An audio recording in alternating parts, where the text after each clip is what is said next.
Hey guys, this episode is part 2 of my interview with Zoe Hong, the 5 ugly truths about the fashion industry and what you can do about it.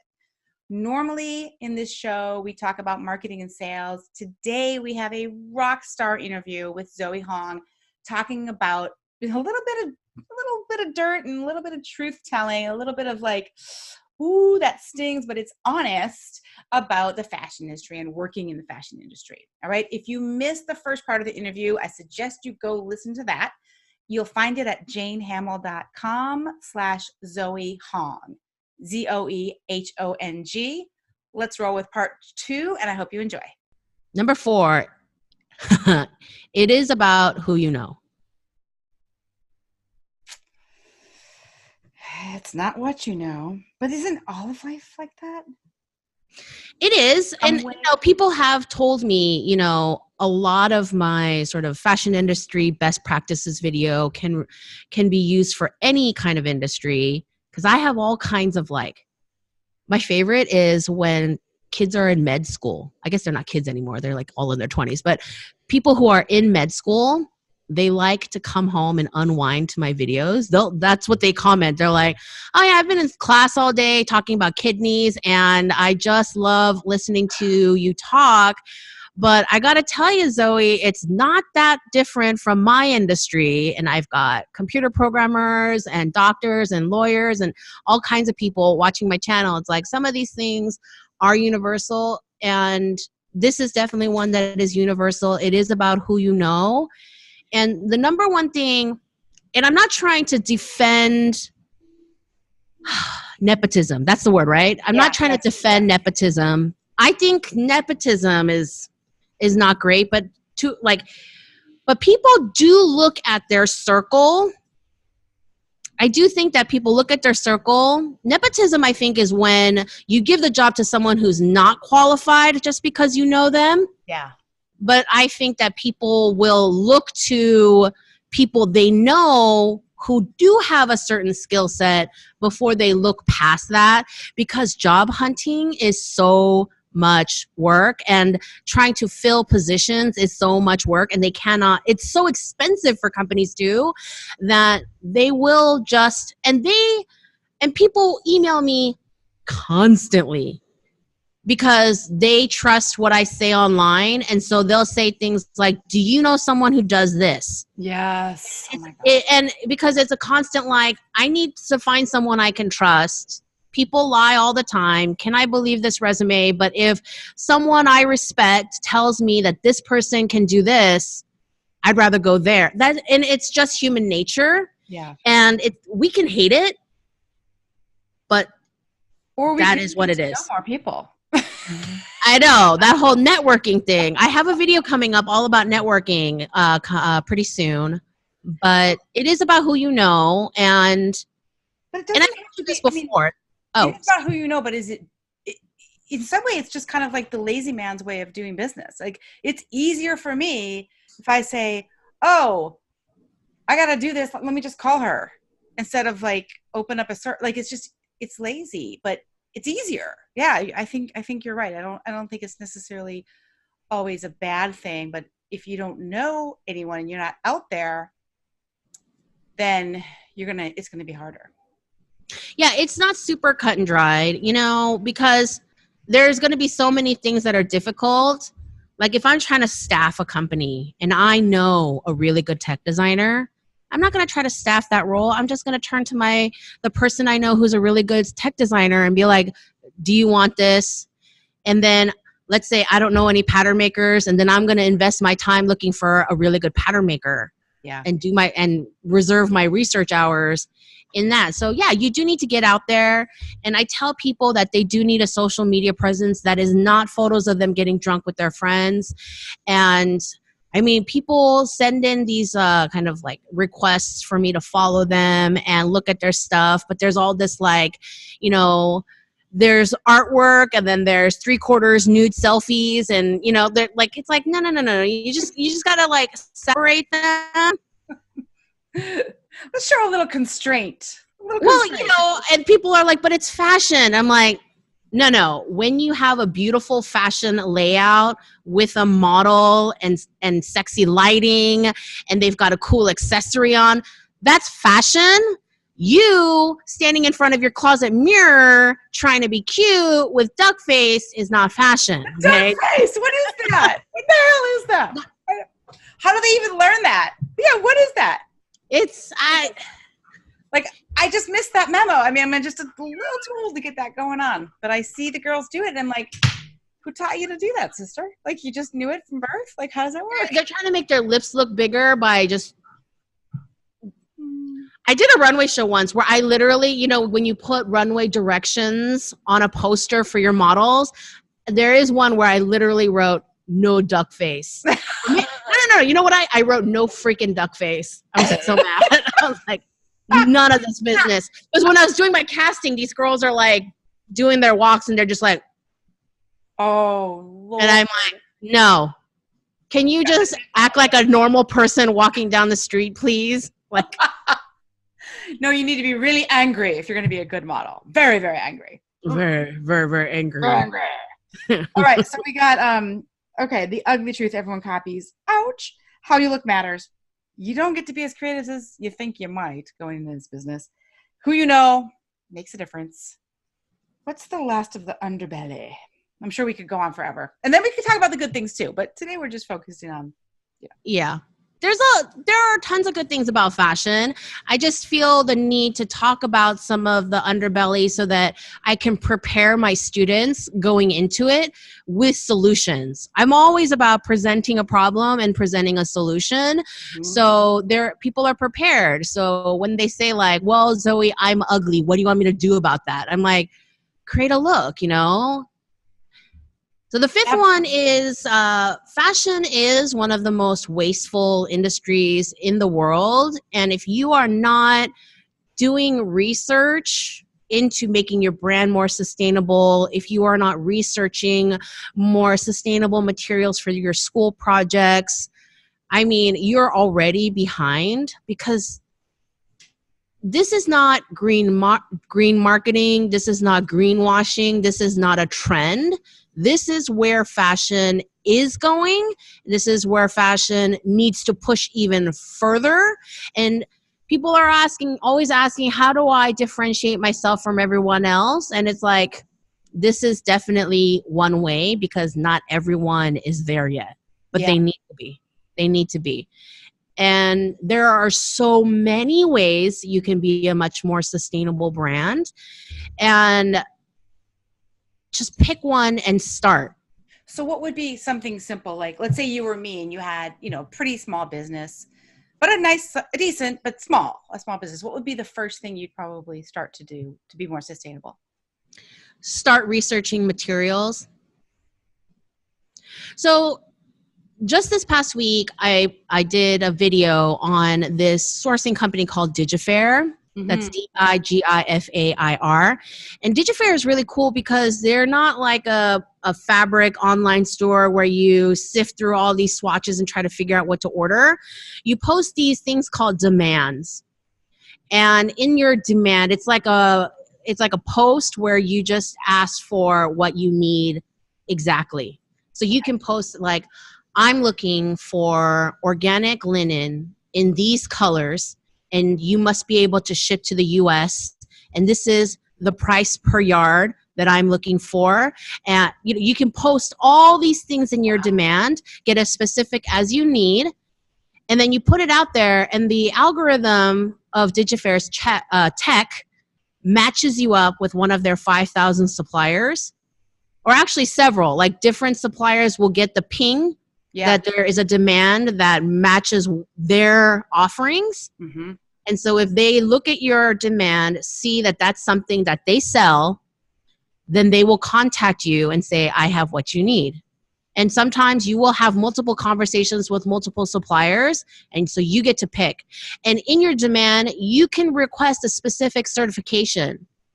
Nice. And so it's just that easy. It's like, this is what I'm looking for. And it can be that easy. It's like, I'm looking for organic cotton. I'm looking for transitional cotton, whatever that is a like a number one huge deal. But there's so many things. Like my favorite sustainable brand is a brand out of San Francisco called Tonle, Tonle, and they do all their production in Cambodia because what they do is they buy fabric waste from these big retailers that do hundreds of thousands of units. And so they buy all those scraps from them. And some of those scraps can be really, really big because some of these retailers are really wasteful. And they cut all their production from this waste. Wow. And they will take smaller scraps and reweave them into new materials. So they're like legit zero waste. Wow. Yeah. So, and this is why they keep their production in Cambodia. Like I've met the CEO and she would, and it's not one of those things where let's use cheap Asian labor. It's like, no, let's take advantage of the fact that all our material, there's all this wastage that we're going to take. And there's a whole industry in countries like Cambodia where they do all of this high volume stuff. Mm-hmm. Where people go in and they take these scraps and they sort through and they bundle the clean stuff and sell them to companies like Tonle so they can cut their production from it. Mm-hmm. That is fascinating, actually. They're a great brand to follow. And their stuff is beautiful. Like I would be happy to wear any of that. Is it T-O-N like Nancy or T-O-M? Yes. Or T-O-N-L-E. Okay. I'll put that in the show notes as well. I did like a Instagram ad review the other day, an ad from Everlane. And what was fascinating was they have this thing where it's pay what you like. You get to choose what you pay. Choose what you pay. Have you seen this with Everlane at all? Mm-mm. Okay, so I knew about it before just because I did, but they didn't really explain it in the ad at all. But basically, if they overproduce something, instead of like putting it on sale or whatever, they give a choose what you pay. So you can pay, $60, $68, or $73 or something like that.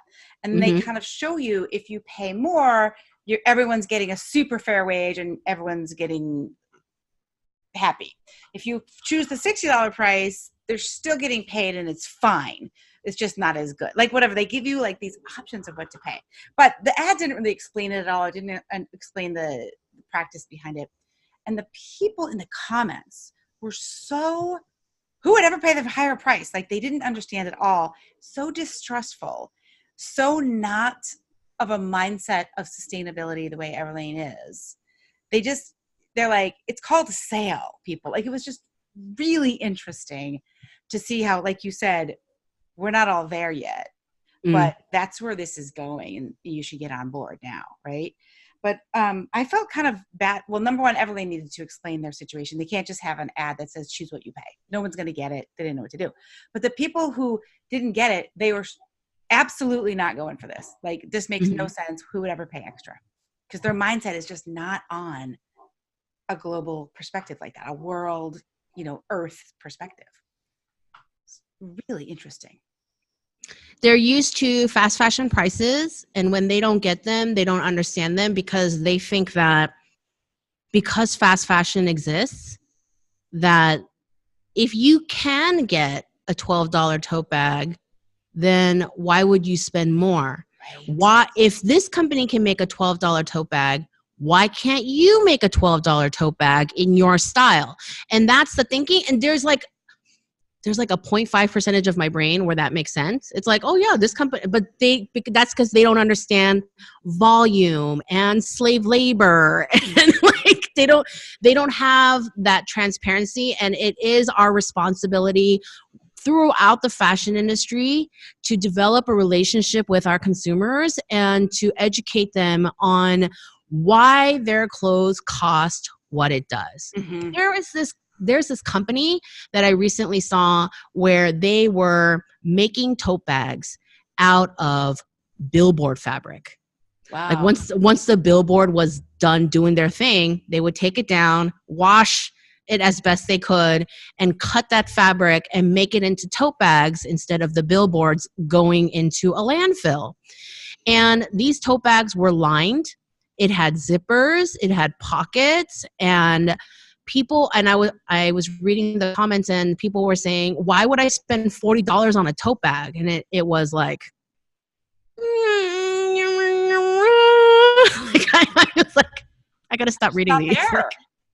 Like, how do you get the universe to come up to be like, no, here's why you would, like, the education. Well, like, the problem with fast fashion, well, at least in the US, is we need to bring our federal minimum wage up before people can start thinking about spending more.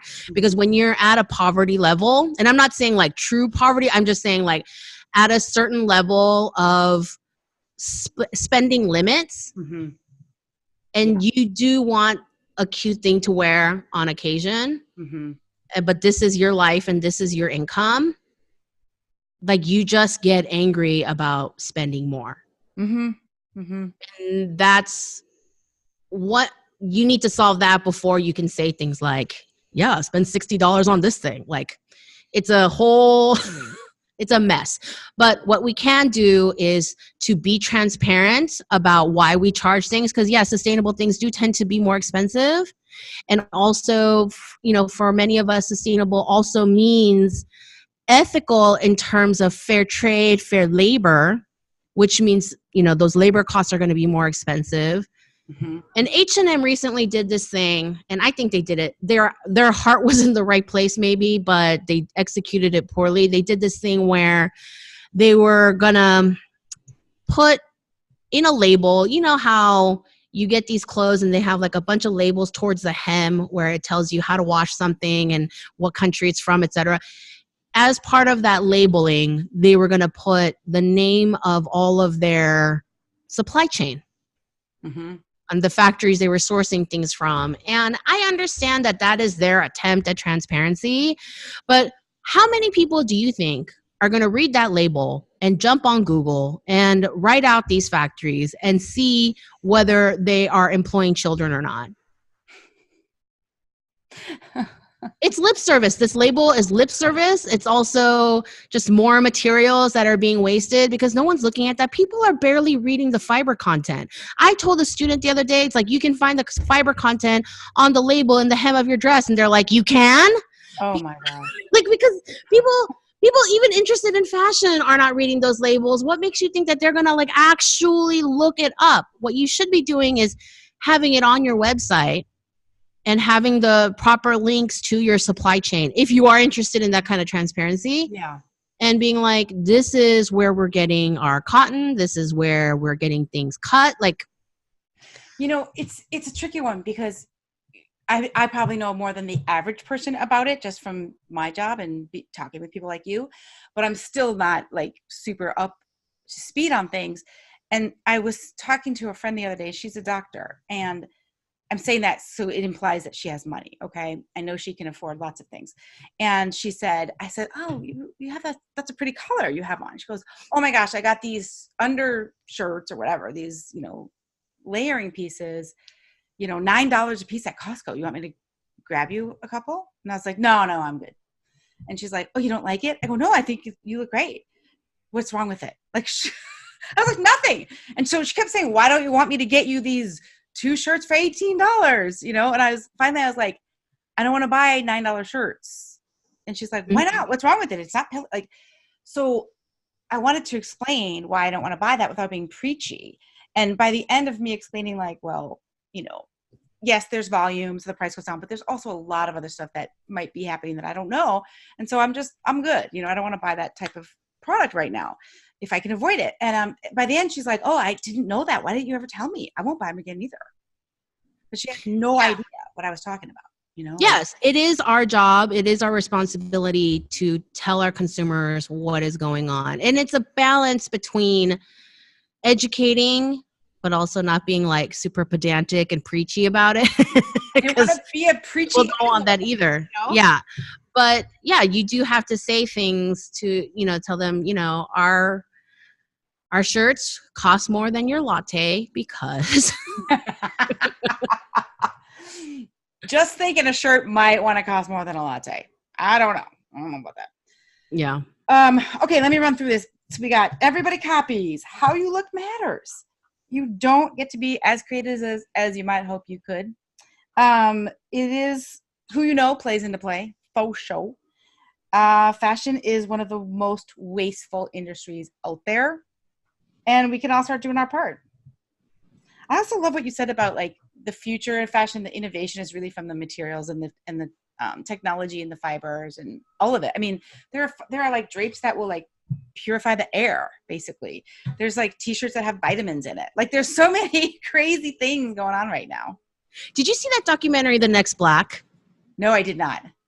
It's so terrific. It's a 45-minute dealio. It used to be on YouTube. That's where I saw it, but the whole thing. But I don't know if it's there anymore. But you can look it up. The Next Black, and it follows designers who are trying to be really innovative and sustainable. And one of the designers was growing dresses out of bacteria in a vat. Growing? Like in a trellis or something? Like, no, like it was like submerged, and you have to watch it. I'm gonna cancel the rest of my appointments today and go watch that right now. Oh my God, it's so good. But yeah, that's really, you know what? Like, anybody who's watched more than one video of mine, they know that I'm always saying fabric is the future of fashion, and that's why I didn't include it in this list, but it really is. It's 3D printing, it's organic, it's recycled. One of my students, one of my followers sent me a link to this thing where they are dyeing fabrics without water. Like, what in the actual what? I will send you the link. Yeah, but send me the link, put it in the notes. But yeah, just that's where, and you can still be really creative. People send me stuff like, have you seen this thing from Iris Van Helpern or whatever? And it's like, yeah, she does all that 3D printing stuff. Get on that, like you look at all these creative things and it's like, and you think that if you don't get to make the fanciest ball gown that you're not being creative, but there's so many ways to be creative. Like people who are like knitting dresses out of trash and, like just, and that's the thing though, is like, really, people ask me the difference between self-education and going to school.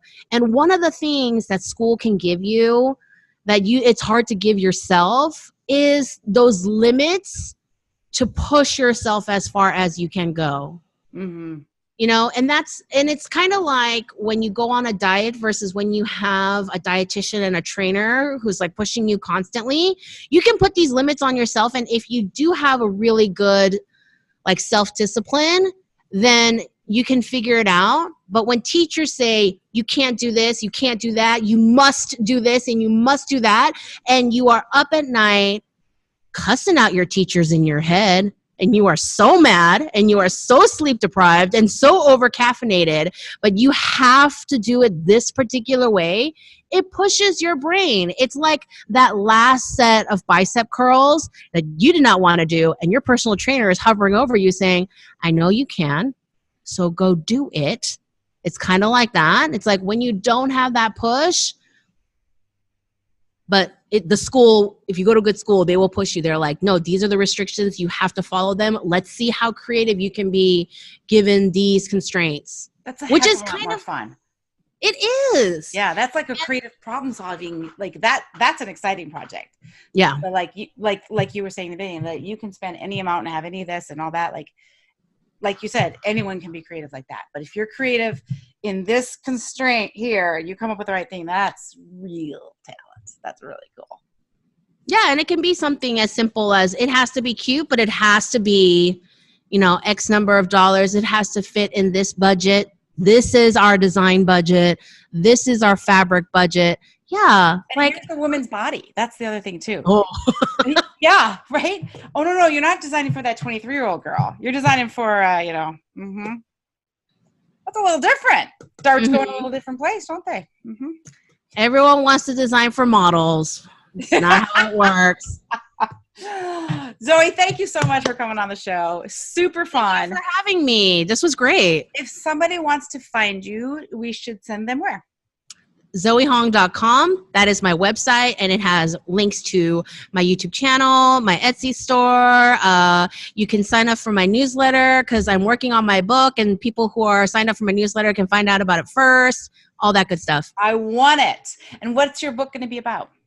It's going to be a fashion design instructional. So I do book review videos on my channel. And as I was reviewing fashion design books for my audience, I started taking note on what was missing in these books. Mm-hmm. And so I'm going to write a book on what's missing. Sweet. Will it come with videos too? It'll be the kind of book that comes with like a zip drive or no, you don't even do that. It comes with like a link and then you get like secret stuff, with the book, like secret videos. I was actually thinking of putting together, I do have a Patreon site, which I need to pay more attention to, but I do have a Patreon, and I was actually thinking of figuring out a way where we can work through the book, like using the book as the textbook for a class for Patreon, and put it like, we can do it like one chapter at a time, something like that. I love that. I love it when you get a book and they're like, go to this secret link and you'll get like the book. I'm like, yes, free stuff. So cool. All right. I'm going to be signing up on that list, my friend. Thank you. All right. And you guys watch her videos. Enjoy. She is a breath of fresh fashion air on the interwebs. Thanks, everyone, for tuning in today. Thanks again, Zoe. Take care. Thanks, Jane. Thanks, everybody. And that concludes part 2 of this interview. Thank you again to Zoe. That was super fun. And if you are just getting started and you want to build a following for your business, even before you launch, even before you have a product to sell, even before you know which product you're going to sell, you can start building an audience, building a following. So the very first time you say, hey guys, you want to buy my stuff, you have customers lined up. All right. To learn how to do that, I have a workshop for you. It's called How to Build a Following Before Your Product is Even Ready. Boom. janehamill.com/following. That's where you'll find it. And for the show notes and links from this episode today, you'll find that at janehamill.com/Zoe Hong 2, like the number 2. ZOEHONG 2. All right. Have an awesome day, and thank you so much for tuning in. I really appreciate it. And please know, as you're working on your business journey, I am rooting for you all the way. Have a good one, guys. Bye.